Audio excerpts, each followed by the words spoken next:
Ich kann dich nicht heiraten. Aber lass mich erst das Chaos beseitigen, das ich angerichtet habe. Lies ihn. Er wollte, dass du weißt, was drin steht. Es geht dir dann bestimmt besser.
Lieber Andi, die letzten Wochen waren nicht leicht.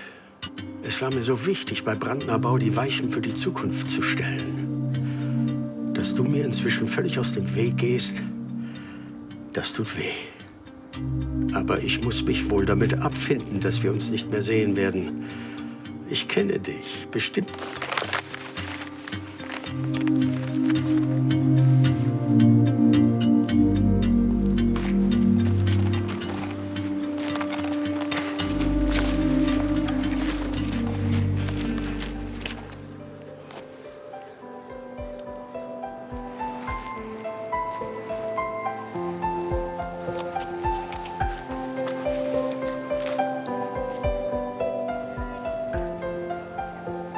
Sie wollten die Van Gogh-Auktion verhindern.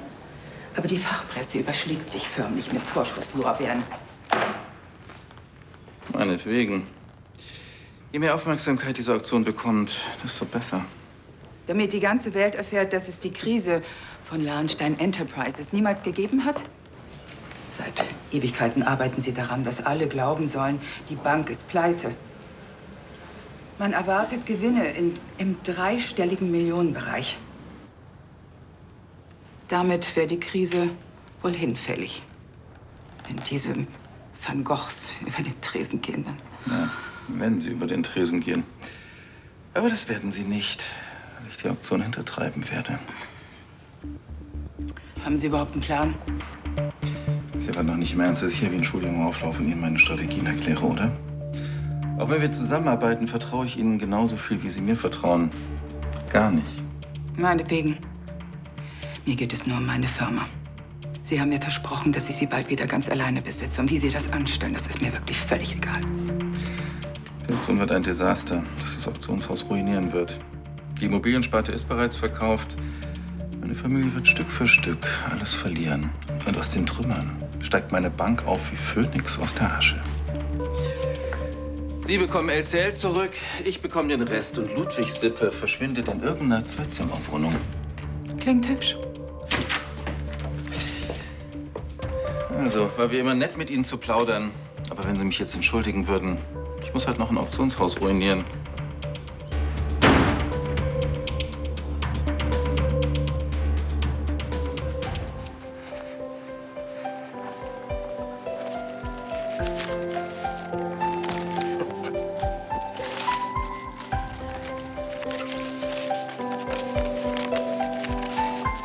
Ich kenne dich. Bestimmt machst du dir gerade die schlimmsten Vorwürfe, weil du mit meiner Alzheimer nicht umgehen konntest. Aber das ist Quatsch, Andi. Wenn ich vor dieser Krankheit hätte weglaufen können, ich hätte es getan. Ich hätte beide Beine in die Hand genommen und wäre gerannt. So schnell und so weit ich kann. Also, hör auf, dich fertig zu machen, Junge. Das Leben ist kurz. Genieße es und sei dankbar. Ich bin es. Für mehr als 10 Jahre, in denen du in meinem Leben ein wichtiger Teil warst. Und mir so lieb geworden bist wie einer meiner eigenen Söhne.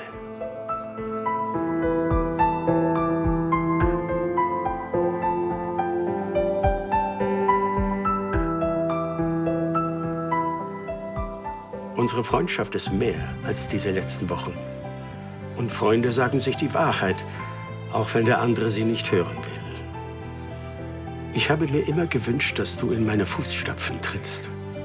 Weil ich weiß, dass du der beste Mann bist, um unsere Jungs in die Zukunft zu führen. Nicht nur, weil du zielstrebig und engagiert bist oder weil du anpacken kannst, sondern weil du das Herz auf dem rechten Fleck hast. Darum habe ich dir Brandnerbau vererbt. Wenn du das willst. Andi, ich bin sicher, dass du am Ende die richtige Entscheidung treffen wirst. Ich wünsche dir von Herzen alles Glück dieser Welt. Du hast es verdient. Leb wohl, mein Freund. Arno.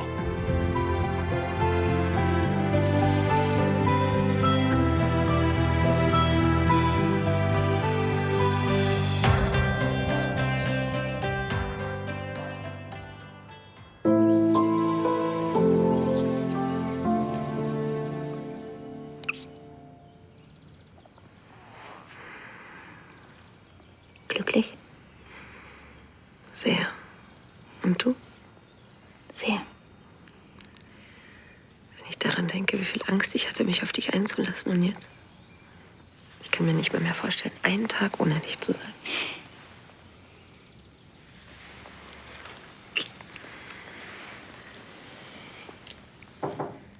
Comtesse? Warte.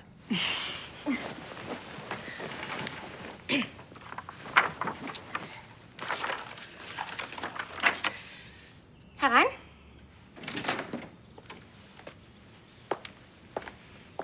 Gräfin Lahnstein bat mich, Ihnen mitzuteilen, dass die Gremiumssitzung um eine halbe Stunde vorverlegt ist. Danke, Justus. Gerne.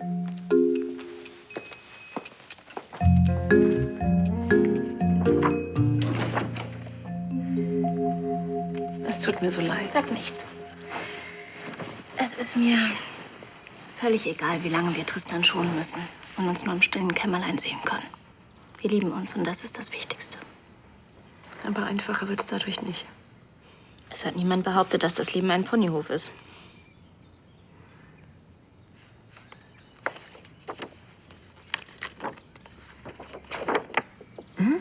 Zypressenweg unter dem Sternenhimmel.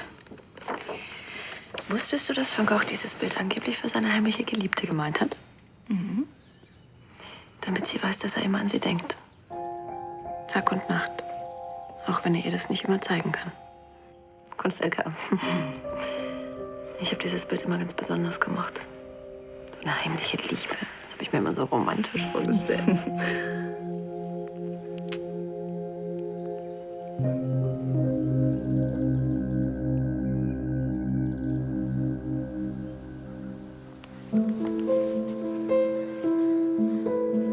Ich bin so ein Idiot. Ich hätte echt wissen müssen, dass du nicht sauer bist. Weil du nämlich der coolste und sauberste Chef und vor allem der beste Freund bist, den man sich wünschen kann.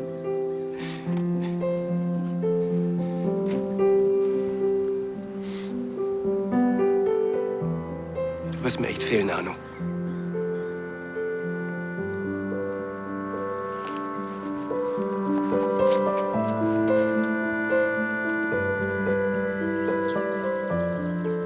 Anmeldungen von Telefonbietern werden noch bis heute Abend entgegengenommen. Ja, danke, Frau Drüge. Ich weiß auch, dass die Auktion morgen stattfindet. Gar nicht so leicht, das mit den guten Mitarbeitern. Hm? Ja, manche Leute plappern drauf los, ohne vorher ihr Gehirn einzuschalten. Ja, wie heißt es so schön? Wie der Herr, so... Ansgar, Hals, Maul. Du stehst ja ganz schön unter Strom, auch wenn es den richtigen trifft. Ich rotiere seit Wochen wegen dieser Auktion. Mehr als 3 Stunden Schlaf pro Nacht sind nicht drin. Wenn das Ganze ein Reinfall wird, Hey, das wird es nicht. Und vielleicht kann ich dir sogar ein bisschen helfen. Ich würde gern mitbieten für den Zypressenweg. Lass mich raten, kleine Geschenke halten die Freundschaft? Ich habe keine Ahnung, was du meinst. Ich weiß, was Marlene mag. Ich war mal mit ihr verlobt, schon vergessen. Deinetwegen hat sie mich vom Altar stehen lassen. Tristan, komm. Ein Geschenk der Liebe. Aber wer hätte gedacht, dass du dir die Zuneigung der kleinen Hupfdoda kaufen musst? Ich erkauf mir gar nichts. Warum solltest du auch kaufen, was dir schon gehört? Ach, Geschwisterliebe. Da wird ja mir richtig warm ums Herz. Ach, hast du eins? Ich kenne die Geschichte des Bildes und So leicht werde ich es dir nicht machen.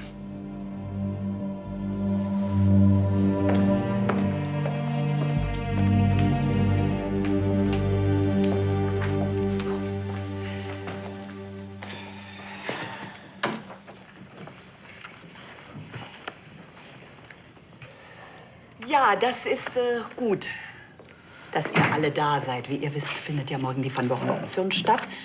Und ich wollte einfach mal hören, wieso der Stand ist. Ja, die Liste der Telefonbieter wächst und wächst. Und es sind einige sehr namhafte Kunstsammler dabei.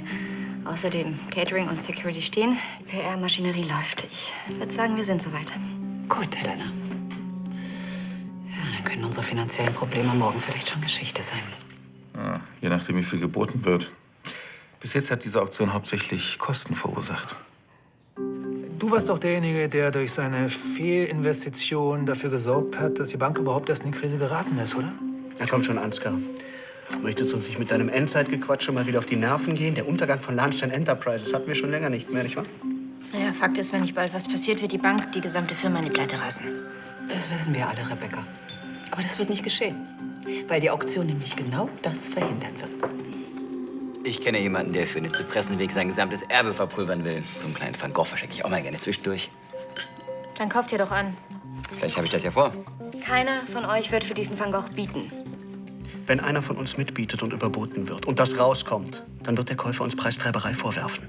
Ja, und das ist strafbar. Außerdem würden die Bilder an das Auktionshaus zurückgehen und alle Erlöse wären futsch. Und einen Haufen Regressforderungen hätten wir am Hals.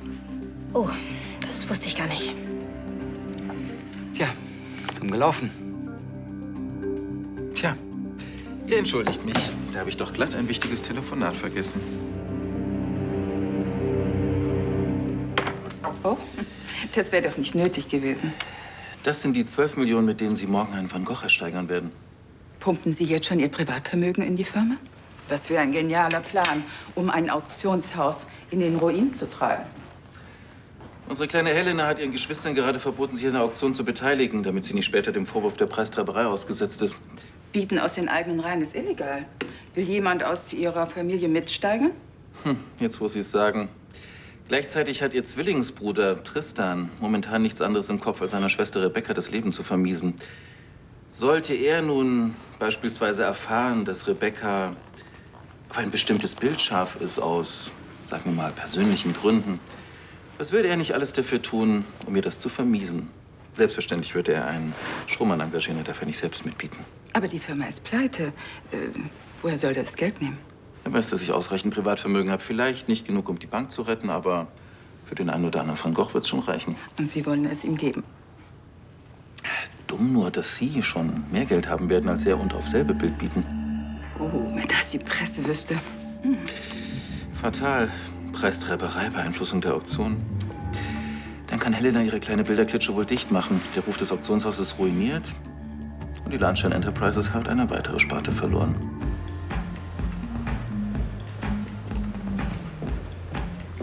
Hallo, Rebecca. Hey. Ich dachte, vielleicht ist meine kleine Schwester ja hier. Kim? Ja, die war auch gerade noch hier.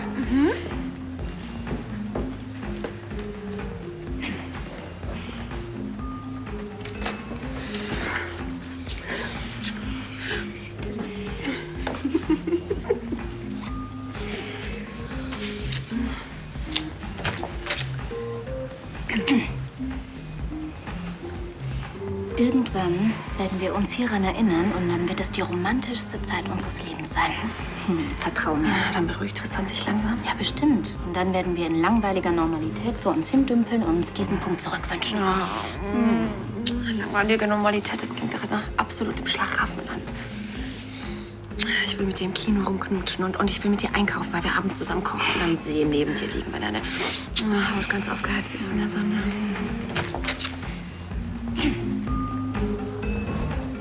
Genau, meine Arbeitszeugnisse müssten Sie alle haben. Ja klar, ich könnte auch heute. Super, so machen wir das. Vielen Dank. Reinhard, Es war ziemlich früh dafür. du hast mir auch ganz schön in den Hintern getreten. Hört zu, Andi. Ich weiß, dass es nicht einfach ist. Als ich die ganzen Dinge über meine leibliche Mutter gehört habe, da ging es mir auch ziemlich mies. Aber weißt du, manchmal muss man da einfach durch, um mit der Sache abschließen zu können. Das war wohl auch echt nötig. Naja, jedenfalls hat es geholfen irgendwie.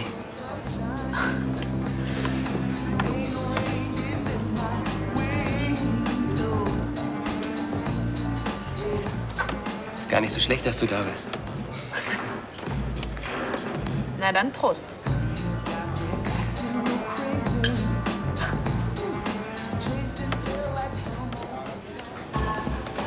Schau mal, die hat mir Marlene geschenkt.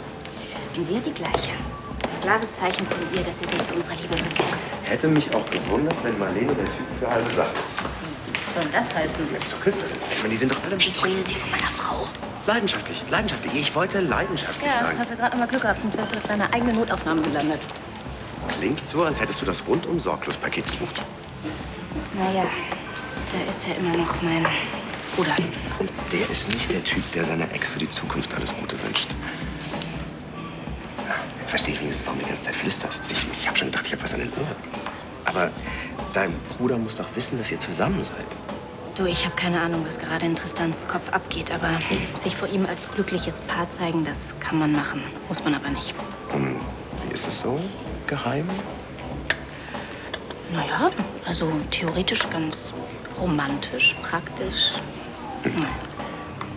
Das Wichtigste ist, dass ihr euch liebt. Das kann euch keiner nehmen. Am liebsten würde ich ihr morgen dieses Bild von Van Gogh ersteigern, damit sie immer weiß, dass ich an sie denke. Du willst dir einen Van Gogh kaufen? Ernsthaft?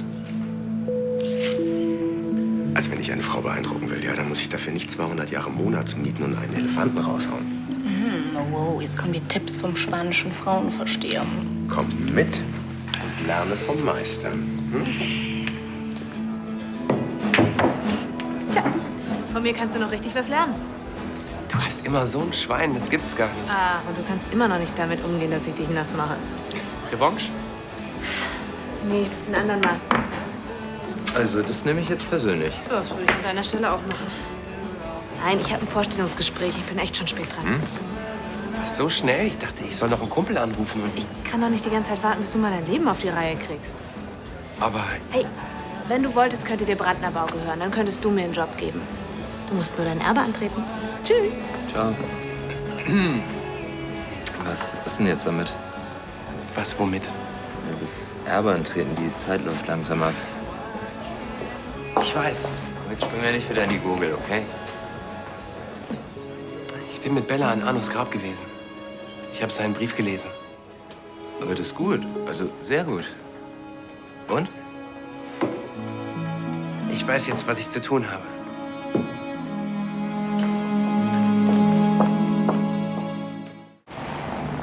Sie wollen, dass ich des Schneiders für Sie schließe in einer Stunde? Es ist doch nur für 2 Stunden. Komm schon, ich weiß doch, dass du eine Romantikerin bist. Im Gegensatz zu dir.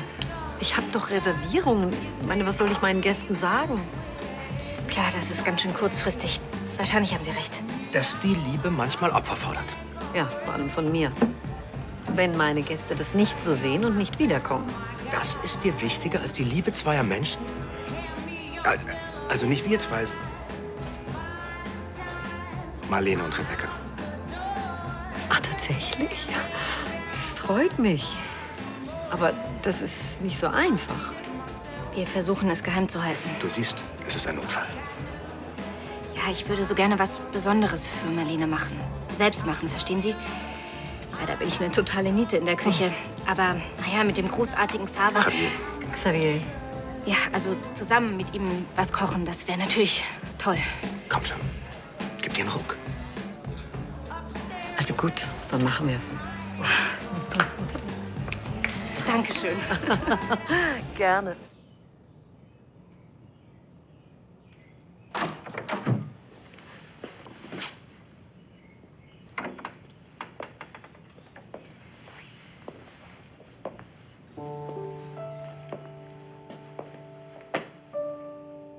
Schon beeindruckend. Macht sich bestimmt gut überm Bett. Deiner Ex. Sag einfach, was du willst.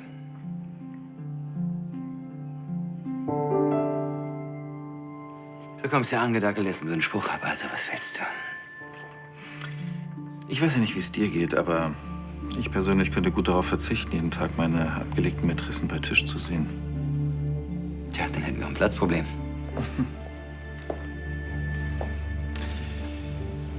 Ich werde übrigens noch mal bei LCL geschäftlich.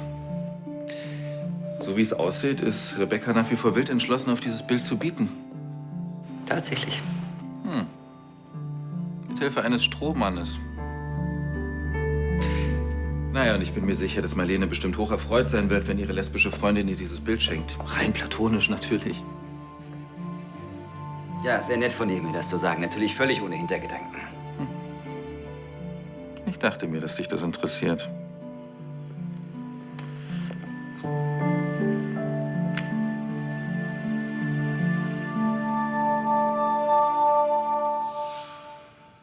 Rebecca?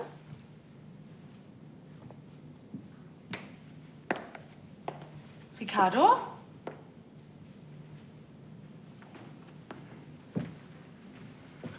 Herzlich willkommen im Schneiders.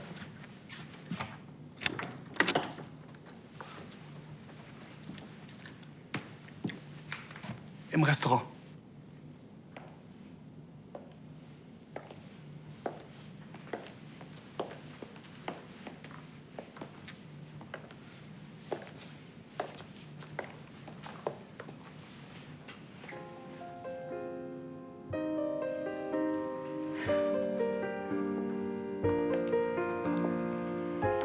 Du hast dir doch Normalität gewünscht. Also habe ich für dich gekocht. Und weil mir verwöhnter Schlossgöre sogar das Wasser anbrennt, hat mir Xavier ein bisschen geholfen. Normalität? Und da mietest du das Schneiders und kochst mit Charlies Sternekoch. Ich fand schon immer, dass Normalität Definitionssache ist. Wir können vielleicht noch nicht im Kino knutschen, aber ich dachte mir, das Schneiders tut's vielleicht auch.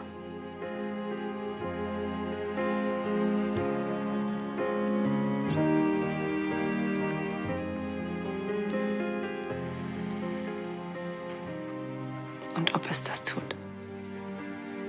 Ich habe immer geglaubt, ich weiß, was Liebe ist, aber ich hatte keine Ahnung.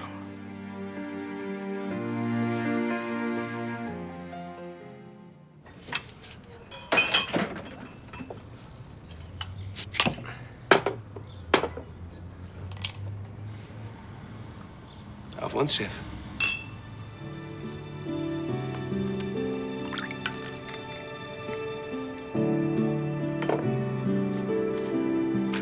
Doch egal.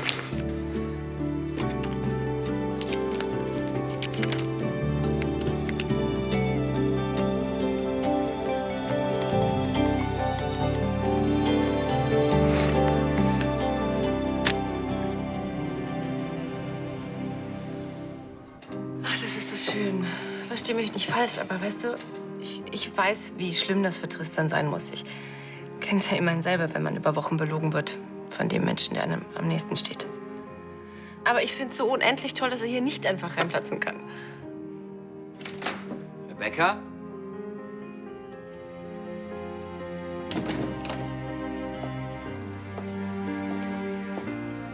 Rebecca? Habe ich irgendwas Falsches gesagt? Na komm, raus mit der Sprache. Ach, es ist nur... Ich wollte dir einen Abend Normalität schenken, aber wir denken die ganze Zeit an Tristan und reden über ihn. Ich will mit dir zusammen sein, aber wir sind immer zu dritt. Das hat jetzt nichts mit dem zu tun, was du gerade gesagt hast, wirklich nicht. Aber Mann, diese ganze Aktion wäre überhaupt nicht nötig ohne meinen verbohrten Bruder. Es soll jetzt auch nicht herzlos klingen, aber ich meine, mein Gott, das Leben ist nun mal so, Gefühle ändern sich. Kann er nicht mal aufhören, sich so anzustellen? Hey. Hab ich das echt gerade gesagt? Ja. Es wird nicht ewig so sein. Deine Worte. Er wird drüber wegkommen und danach haben wir alle Zeit der Welt für die ganz normale Langeweile. Vielleicht ja schon früher, als wir denken.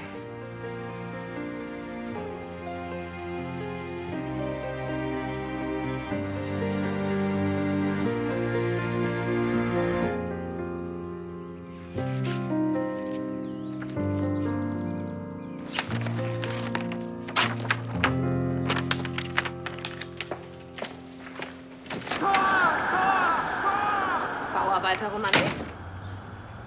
Ja, willst du auch ein Bier? Du bist ja jetzt eine von uns. Aber sowas von.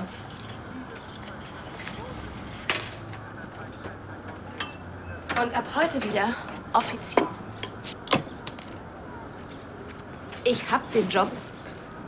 Ach, echt? Ja, übermorgen unterschreibe ich.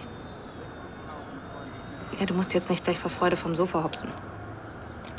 Nein, Quatsch, natürlich. Hey, Glückwunsch. Und wo? König Komplettbau. Kennst du die? König Komplettbau? Ja, das würde ich mir aber noch mal überlegen. Wieso? Naja, das sind voll die Pfuscher. Die stellen nur Pfosten ein. Das ist eine Versammlung der Talentfreien. Du bist natürlich kein Vollpfosten. Danke, das beruhigt mich.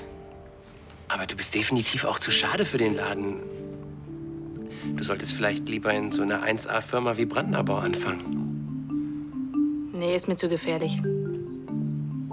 Ich kenne da so einen Typen, der ist eigentlich ganz kernig, aber der hat einfach zu viel Schiss, den Laden zu übernehmen. Da muss ja irgendwas dran sein. Was ist, wenn dieser kernige Typ es sich anders überlegt hat? Echt? Es wurde aber auch Zeit. Glückwunsch! Ja, Moment, aber erstmal möchte ich sehen, ob du auch wirklich so viel drauf hast, wie du sagst.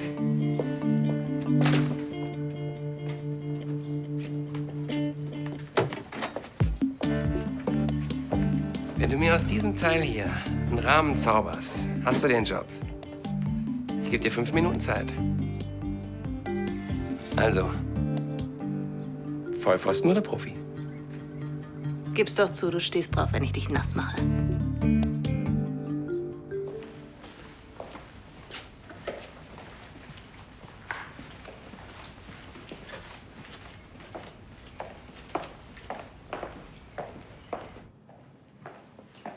Tristan, nichts zu tun heute? Kann man so nicht sagen. Ich wollte gerade mit dir reden. Ich bin ein wenig besorgt. Oh. Tut mir leid, das zu hören. Wo drückt denn der Schuh?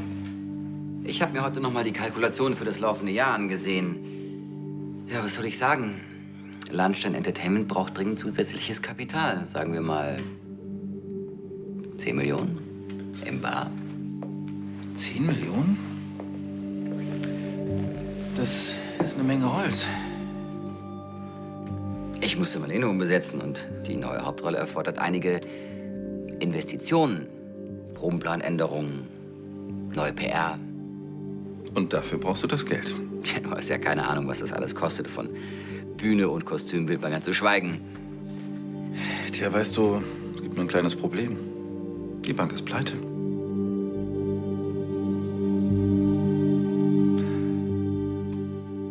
Ja, du dachtest an einen Privatkredit? Wer von uns würde nicht auf sein Privatvermögen zurückgreifen, wenn es um seine Sparte geht? Ja, wie du schon so schön sagtest, wenn es um seine Sparte geht. Also hast du noch freies Kapital? Ich bitte dich. Aber weißt du, ich habe schon nach dem Waldbrand einen Großteil meines Privatvermögens in die Firma geschossen. Wir reden hier immerhin vom Erbe meiner Kinder. Du kannst nicht erwarten, dass ich das auf den Kopf haue, nur damit ihr ein paar neue Plakate drucken könnt. Komm schon, Ansgar, 10 Millionen sind eine lächerliche Summe. Das weißt du genauso gut wie ich. Die hast du schnell wieder drin. Und es wird sich für dich lohnen, spätestens bei der nächsten Gremiumssitzung. Das sollte es auch. Sagen wir heute Abend in meinem Büro?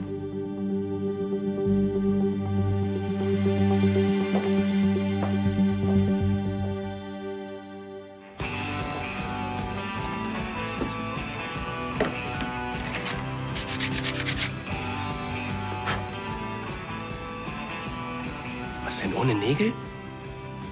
Profis brauchen keine Nägel. Alter Falter, das ging ja flott. Hab doch gesagt, ich mach dich nass. Ja, wirklich gute Arbeit, da gibt's nichts zu meckern. Würde ich sagen, können wir gleich mal die Kollegen von König anrufen. Die können sich nämlich eine neue Schreinerin suchen. Moment. Hast du da nicht was vergessen? Okay, was hat König dir geboten? Die stellen zwar nur Vollpfosten ein, aber dafür zahlen die richtig gut. Ich finde, da musst du schon eine Schippe drauflegen. Ich meine, schließlich habe ich schon mein Herz daran gehängt, dort zu arbeiten. Und die waren so nett. Ich meine, ich lasse die jetzt einfach hängen. Die zieht mir kackfrech das letzte Hemd aus. Also 250 mehr finde ich profimäßig. Netto natürlich. Also, Ja oder nein? okay. Willkommen bei Brandnerbau. Sieht aus, als hätte ich hier was verpasst, hä? Dein Bruder ist jetzt mein neuer Chef. Was? Hey, Alter, herzlichen Glückwunsch. Hey, das müssen wir feiern. Ich hol Shampoo. Jo. So, warte, was haben wir denn jetzt?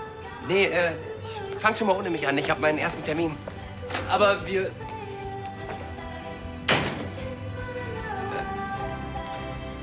Was hast du denn mit dem gemacht?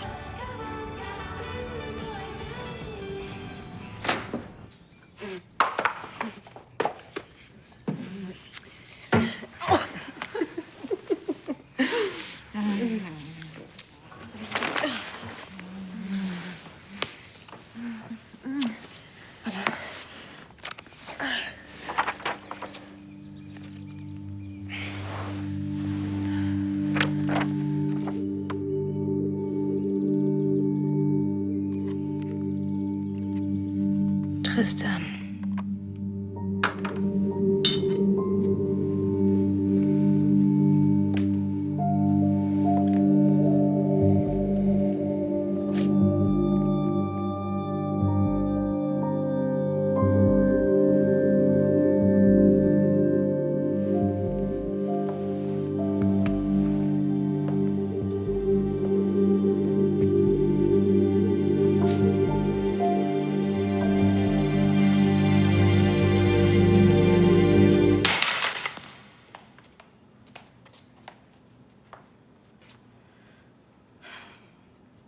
Guten Abend, Gräfin Einstetten. Herzlich willkommen im Schneiders. Sie sehen bezaubernd aus. Danke. Kann ich Ihnen was abnehmen? Soll ich mich ausziehen? Ein Kaffee, bitte. Na, haben Sie die 12 Millionen schon für Schuhe ausgegeben? Oh, das geht schneller, als Sie denken. Mein feuriger Cousin ist übrigens angesprungen. Die Sache läuft nach Plan. Noch. Ihre Pläne neigen dazu, eine Abzweigung zu nehmen. Keine Sorge, auf den Hass meines Cousins ist Verlass. Tristan, mir gefällt nicht, was mit dir passiert seit Marlene. Sprich es ruhig aus, seit sie mich vor dem Altar stehen gelassen hat. Deine Wut, das bringt dich nicht weiter. Du musst damit aufhören. Rebecca ist deine Schwester. Du kannst nicht ernsthaft glauben, dass du sie mit deinen Einschüchterungsversuchen auseinanderhältst. Das Einzige, was du damit erreichst, ist, dass sie sich heimlich treffen. Klingt für mich nach einem guten Anfang. Du wolltest mir nicht wirklich einen echten Van Gogh kaufen, oder? Ich wollte, dass du weißt, dass ich auch immer an dich denke. Tag und Nacht. Auch wenn ich das nicht immer zeigen darf. Du wirst so verrückt. Nach dir.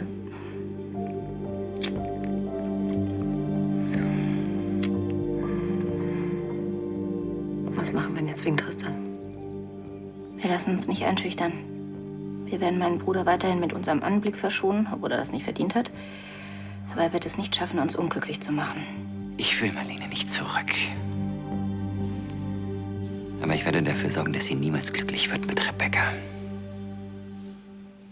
Dann hoffe ich mal, dass bis zur Auktion niemand merkt, was Tristan vorhat. Keine Sorge, wenn in dieser Familie auf etwas Verlass ist, dann darauf, dass jeder nur um sich selbst kreist und nicht merkt, was bei den anderen los ist. Dann sollte man kreisen. Alles in Ordnung mit Ihnen? Doch, durchaus. Ich hatte nur gerade eine Vision. Ich habe mir gerade vorgestellt, wie sich diese miese Mischpoke anschickt, Königsbrunn endgültig zu verlassen. Wie sie im Gänsemarsch in kleinen Trippelschritten vom Hof laufen und wie ich ihnen nachwinke. Bye, bye.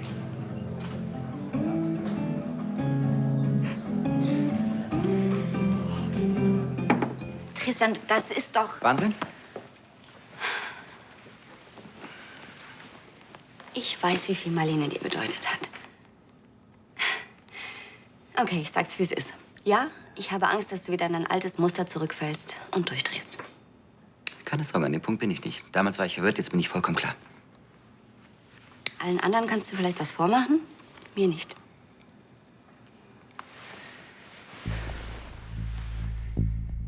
Ich habe verdammt noch mal allen Grund, wütend zu sein. Marlene hätte mir so oft die Wahrheit sagen können, aber nein.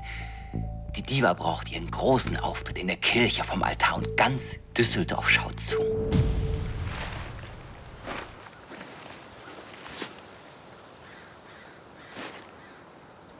Ich weiß. Die waren eigentlich schon zu deiner Beerdigung fällig. Aber der Fritsche war mal wieder zu spät. Du kennst ihn ja. Ich bin saufroh, dass ich deinen Brief endlich ganz gelesen habe. Chef, ich hab lange nachgedacht und... Naja, nicht, dass ich das jemals so gut hinkriegen werde wie du, aber...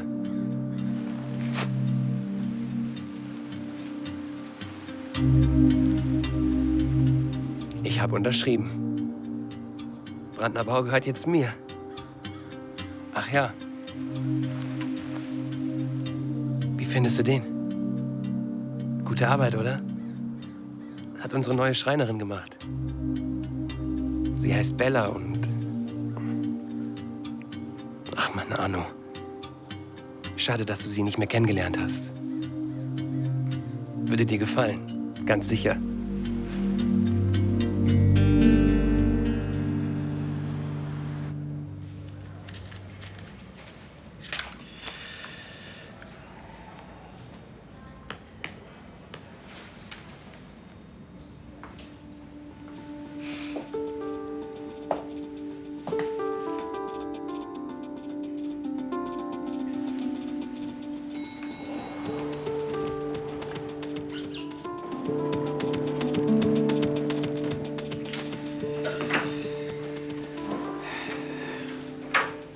Tristan.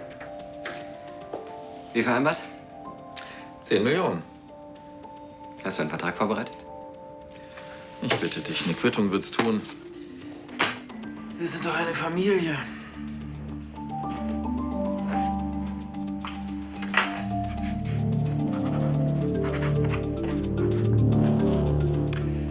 Nachzählen? Ich bitte dich, wir sind doch eine Familie. Na dann, viel Spaß.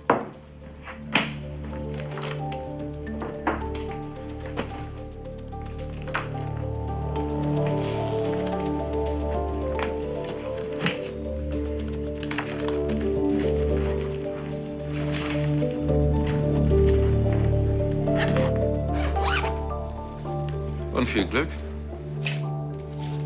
Mit Glück hat das nichts zu tun.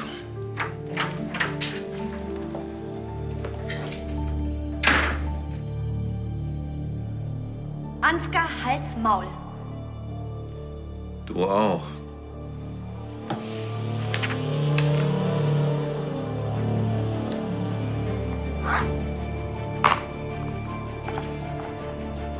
Auf die Familie.